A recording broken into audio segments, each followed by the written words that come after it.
Similar question for the Saints NFC South neighbor. A game over on E2 also at 3 a.m. if you're watching Sydney and Melbourne. A little more manageable if it's 5 a.m. in Auckland. Mike, the Bucs lit up a notoriously promiscuous Commanders secondary. 39 passing touchdowns allowed last year. What do you expect from Tampa in an encore, this time in Detroit? Yeah, should be a great game. This is a rebuilt Detroit secondary. They went out and got Carlton Davis, drafted 2 corners with their first 2 picks. But I really like the way Baker Mayfield played. Mike Evans is a Hall of Famer, a couple more touchdowns. Chris Godwin is still really efficient between the numbers. And Baker Mayfield is playing his best football he's played. They have a new offensive coordinator. I think this is a great matchup. I actually like Tampa Bay going in with a massive chip on their shoulder and winning this week in Detroit. And Lions head coach Dan Campbell well. I mean, he was the interim head coach in Miami when you were there as the executive VP of football ops.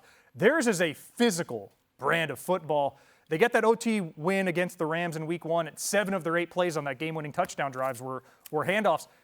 How will that translate week 2 against Tampa? Yeah, really, they become unstoppable. When they can run the ball like this, and here's David Montgomery, like you said, in overtime, Phil, they did a great job just going down the field.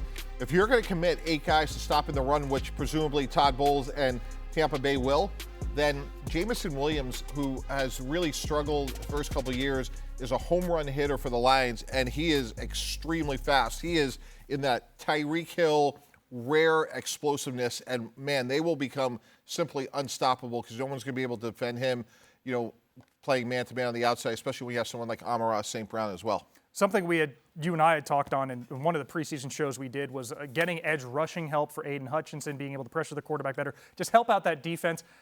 I know the Rams, they were losing guys left and right in that game, but how do you assess Detroit's defense in that win Monday morning? Yeah, look, it wasn't perfect, but I was certainly encouraged. And look, if you're playing with the lead, it's a little bit like San Francisco. They play keep away from the Jets.